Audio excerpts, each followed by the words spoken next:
Video like जरूर कर लीजिए और ऐसे वीडियो लगातार फ्री में पाने के लिए चैनल को तुरंत सब्सक्राइब कर लीजिए और बेल आइकन को जरूर टैप कर लीजिए ताकि आगे भी सारे वीडियो आपको मिलते रहे। यूट्यूब में फॉलो करते हैं तो प्लीज ये वाला फ्री टेलीग्राम चैनल जरूर ज्वाइन कर लीजिएगा। सारे नोटिफिकेशन सारे अपडेट यहीं पे आते हैं, ध्यान रखिए।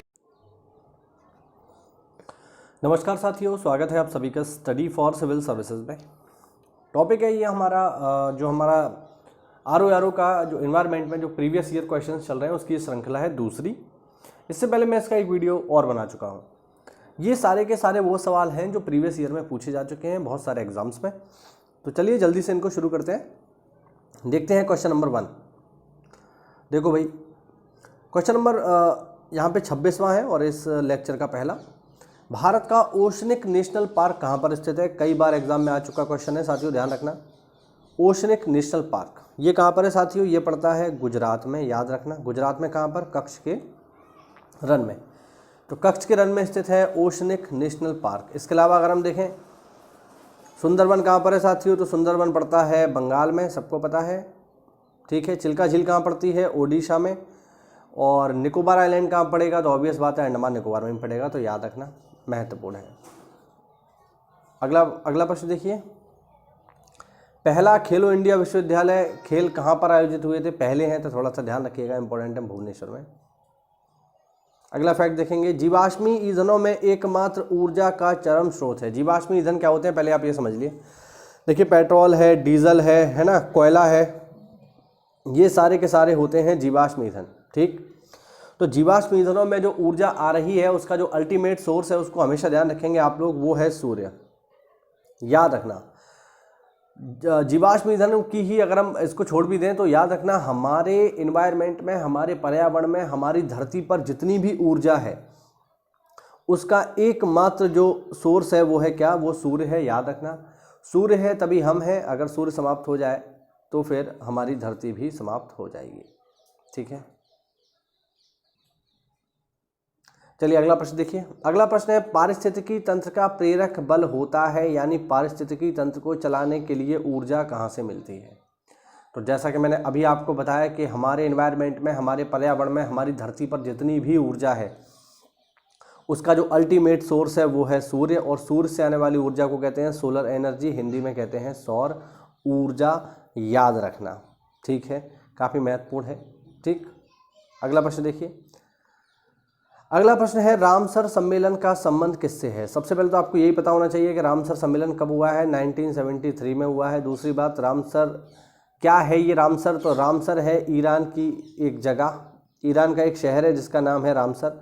यहाँ पर 1973 में क्या हुआ था, जो वेटलैंड होते हैं, वेटलैंड मतलब इनको हिंदी में कहा जाता है आर्द्र भूमि। आर्द्र भूमि क्या होती है? तो बेसिकली जो दलदली इलाके होते हैं ना, आर्द्र भूमि कहा जाता है। उनको सुरक्षित करने के लिए, उनकी सुरक्षा करने के लिए 1973 में एक कन्वेंशन किया गया जिसका नाम है रामसर सम्मेलन, ठीक है। तो रामसर सम्मेलन का संबंध किससे है? आर्द्र भूमियों के संरक्षण से है, दलदली भूमियों के संरक्षण से है, क्योंकि दलदली भूमियां ऐसी जगह होती हैं जहां पर लाइफ बहुत ज़्यादा पाई जाती है। लाइफ का मतलब है बहुत सारे प्रकार के कीड़े मकोड़े, जीव जंतु वहां पर पाए जाते हैं, ठीक है। तो ये काफ़ी महत्वपूर्ण चीज़ है, आपको याद रखना है। कोई पूछे अभी इंडिया में कितने रामसर साइट हैं, तो याद रखना 75 रामसर साइट हैं अभी इंडिया में। लेटेस्ट कौन सा बना है ये आप लोग मुझे जरा कमेंट करके बताइए कि लेटेस्ट रामसर साइट इंडिया में कौन सा बना है। और एक सवाल का जवाब और देना कि सबसे ज़्यादा रामसर साइट किस स्टेट में है, ये भी आप लोग मुझे कमेंट करके बताना। चलिए अगला प्रश्न देखिए। राष्ट्रीय वनीकरण तथा पारिस्थितिकी बोर्ड की स्थापना भारत सरकार के द्वारा कब की गई? 1992 में। सीधे याद रखना है, ज़्यादा इसमें कुछ और है नहीं, ठीक है। चलिए, और जहाँ तक मैं इसका हेडक्वार्टर याद कर पा रहा हूँ तो वो दिल्ली में ही है, एक बार आप लोग इसे चेक कर लेना। काम क्या करता है? तो ये एफॉरेस्टेशन के लिए काम करता है। एफॉरेस्टेशन क्या होता है? वनीकरण। इसका जस्ट उल्टा होता है डिफॉरेस्टेशन, यानी निर्वनीकरण, यानी वनों को काटना डिफॉरेस्टेशन, और वनों को तैयार करना अफॉरेस्टेशन। तो बेसिकली अफॉरेस्टेशन के लिए काम करता है। अगला क्वेश्चन बहुत ही ज़्यादा इंपॉर्टेंट है, एनजीटी की स्थापना कब हुई है? काफ़ी महत्वपूर्ण है, याद रखना। एनजीटी का मतलब होता है नेशनल ग्रीन ट्रिब्यूनल। तो नेशनल ग्रीन ट्रिब्यूनल कब बना है? 2010 में बना है, ध्यान रखना। कहाँ पर है? दिल्ली में है, ध्यान रखना। इसे हिंदी में कहते हैं राष्ट्रीय हरित अधिकरण या प्राधिकरण।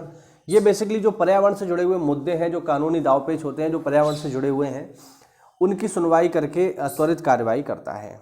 अगला क्वेश्चन देखिए, कई बार पेपर में आ चुका है, वन अनुसंधान संस्थान कहाँ पर है। तो देखो वन अनुसंधान संस्थान तो है देहरादून में, पता है, लेकिन अगर यहाँ पे पूछे वन प्रबंधन संस्थान कहाँ पर है, वन प्रबंधन संस्थान, तो याद रखना वन प्रबंधन संस्थान साथियों कहाँ पर है, भोपाल में है। याद रखना हल्का सा अंतर है, लोग जल्दबाजी में गलत कर जाते हैं। उन्होंने देखा वन प्रबंधन संस्थान, ऑप्शन में देहरादून देखा, लगा दिया, गलत हो गया। ध्यान रखना वन अनुसंधान संस्थान देहरादून में, वन प्रबंधन संस्थान भोपाल में। चलिए चिड़िया जो है बढ़िया बढ़िया चिल्ला रही हैं। और अगला प्रश्न देखते हैं हम लोग। अगला प्रश्न देखिए, कथन देखिए, जीव मंडल एक खुला तंत्र का उदाहरण है। ठीक है, ओके। अब कारण क्या दे रहा है, जीव मंडल में पदार्थ के प्रारंभिक निवेश के बाद पुनः नए पदार्थों का निवेश नहीं हो सकता, परंतु ऊर्जा के निवेश तथा बाहर गमन पर कोई प्रतिबंध नहीं होता है। यहाँ पर कह रहा है जीव मंडल एक खुला तंत्र है, ठीक है, लेकिन जो उसका कारण बता रहा है ये कारण सही नहीं है साथियों, ध्यान रखना ये कारण सही नहीं है, ये कारण जो है गलत है। ठीक है, अब इसकी अपनी अपनी व्याख्या है तो उसमें आप इतना मत पढ़िए। अगर आप इसको डिटेल में जानना चाहते हैं तो मैंने एनवायरनमेंट की पूरी सीरीज़ बना रखी है, आप जा कर के इस चैनल की प्लेलिस्ट में जाइए, वहाँ पर आपको सीरीज मिल जाएगी, उसको देख लीजिए। अजैविक तथा जैविक घटकों के बीच बिचौलिए का काम कौन करते हैं, यानी जो जिंदा हैं और जो मरे हुए हैं उनके बीच बिचौलिए का काम करते हैं कौन, उत्पादक। ठीक है, उत्पादक होते हैं प्रोड्यूसर। प्रोड्यूसर क्या होते हैं, वो जो अपना भोजन स्वयं बना लेते हैं, जैसे हरे पेड़ पौधे, याद रखना। ऊपरी वायुमंडल की ओजोन परत का क्षरण किसकी वजह से हो रहा है, यानी ओजोन डिप्लेशन किसकी वजह से हो रहा है, याद रखना ओजोन क्षरण। तो उसके बहुत सारे रीज़न हैं, फिलहाल अगर हम देखें तो उसका जो सबसे बड़ा रीज़न है वो है CFC, क्लोरोफ्लोरोकार्बन। ठीक है, ये ऑप्शन सी इसका बिल्कुल सही जवाब है।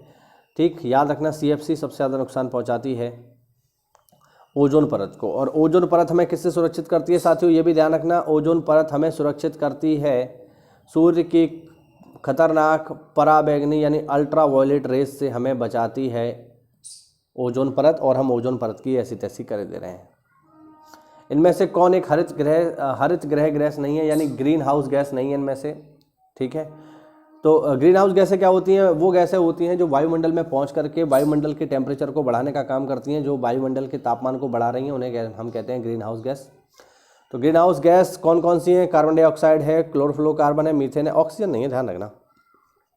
ठीक है, अच्छा एक चीज़ मैं आपको और बता दूं कि ये नीचे वाली तीनों तो हैं ही, एक चीज़ और भी है, वो है जल वाष्प। ये भी आपको ध्यान रखना है, जल वाष्प भी धरती के तापमान को बढ़ाने में योगदान देता है।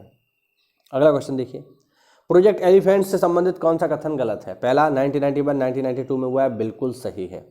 यह मानव और हाथियों के बीच टकराव की समस्या पर काम करता है, बनाया ही इसीलिए गया था कि जैसे आप देखोगे अगर तो साउथ में जो कर्नाटका के जंगल वगैरह हैं वहाँ पर जैसे क्या होता है, एनिमल ह्यूमन कॉन्फ्लिक्ट बहुत ज़्यादा है, क्योंकि उसमें क्या है कि बेसिकली जंगलों के बीच से होकर के ट्रेन गुजर रही है, तो अक्सर करके हाथी जो है वो ट्रेन से टकरा जाते हैं, मृत्यु की घटनाएं हो जाती हैं, बहुत बार हाथी घरों में घुस जाते हैं। तो इसके लिए बेसिकली ये शुरू किया गया था कि एनिमल और जो ह्यूमन कॉन्फ्लिक्ट है वो कम किया जा सके।